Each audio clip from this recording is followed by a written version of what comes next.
drove up on the campus at Florida School for Boys. It was a beautiful place. And I thought to myself, boy, have you found a home here. Little did I know what else was there. The Florida School for Boys has been home to the state's juvenile delinquents for 109 years. The school has a history of brutality and has been called one of the worst reform schools in the country. Until last year, the outside world knew little of what may have been the institution's best-kept secret. Men, sentenced to the school as boys in the 1950s and 60s, began coming forward with hauntingly similar stories. They all spoke of severe beatings inside a small building called the White House.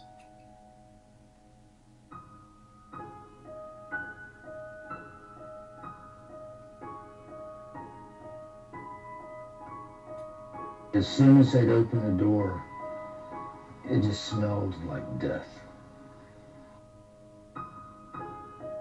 It had an odor that a person would never forget. There was blood on the wall. There was blood all over the damn floor. There was blood on the mattress, and it was just stained.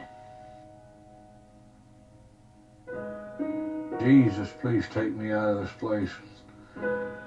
Mr. Hatton looked over me and said, that's right, boy. Give your heart and soul to God, but tonight your ass is mine. They'd have you lay down on a bunk, an old spring bunk. Now they told you to put your head on the pillow. You grabbed the rail. He'd go to take a swing, and the strap, paddle, whatever you wanted to call it, was really thick leather. You'd hear it hit the wall behind him as he was coming around, and then overhead, you'd hear it hit the ceiling. And then the slap of the butt, pow! The first hit raised me a good 2 feet off the bed. Well, that was one of 135. 135 lashes. Don't you utter a damn sound, boy. If you do, I'll stop and we'll start all over again. I laid there, I gripped the bed, I didn't scream, and in that 16 licks, they split my butt wide open. And then they would...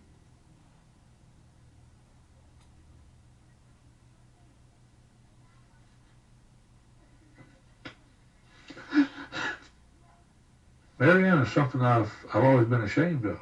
You got the hell away from there and you leave it there. Trust was just not a word in Marianna. A boy could be sent to the school for anything ranging from murder to incorrigibility. Some were sent because the state didn't know where else to put them.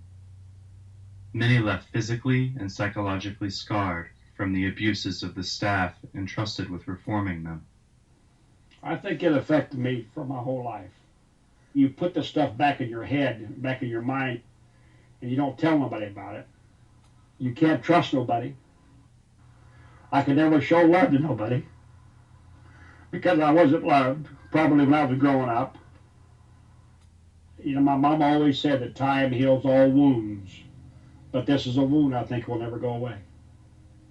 I don't think it's ever going to be any closer to it. The men's stories are all nearly identical, yet most had never met one another until recently. They mention the same places, similar infractions, similar punishments, and they name the same people as having punished them. Arthur G. Dozier, the former superintendent for whom the school is now named, Lennox Williams, another superintendent, and former disciplinarian R.W. Hatton. There were usually 2 or 3 instructors that would take you in there. This one person, never forget him. Tidwell. Troy Tidwell, one-armed bandit. And Tidwell hit the hardest. My mama could give a good ass whipping, but she couldn't give nothing like this. And they would bet that they could draw blood on the first whack. They enjoyed what they were doing. Party atmosphere. I can't believe Tidwell's still alive. That just blows my mind. I wouldn't be able to walk in a room with him. I've been successful in life, but I've been very aggressive, extremely, even towards my wife and my family.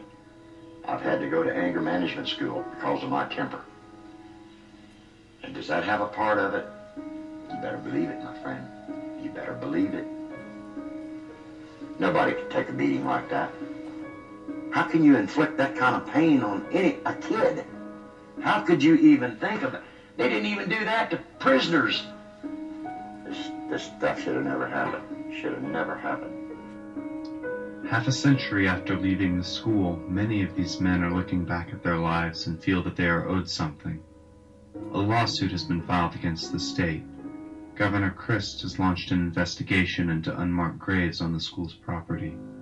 Arthur Dozier and R.W. Hatton are dead. The men's anger has turned to Troy Tidwell. His family and his lawyers say he spanked boys, but did not abuse them. Lennox Williams says the same of his own involvement. There's talk of book deals, movie deals, and of retribution. But how is someone to be repaid for a life spent in mistrust and anger? If nothing else comes out of this, I'd like to see the name Arthur G. Dozier took off that school. Here's a man who was upheld as a great leader in juvenile justice, and I'm sorry I use the term, but I'm not sorry. The son of a bitch beat me. And not just him, he had predecessors, and he had some to come behind him. The state of Florida is ultimately responsible for a lot of young boys being tortured.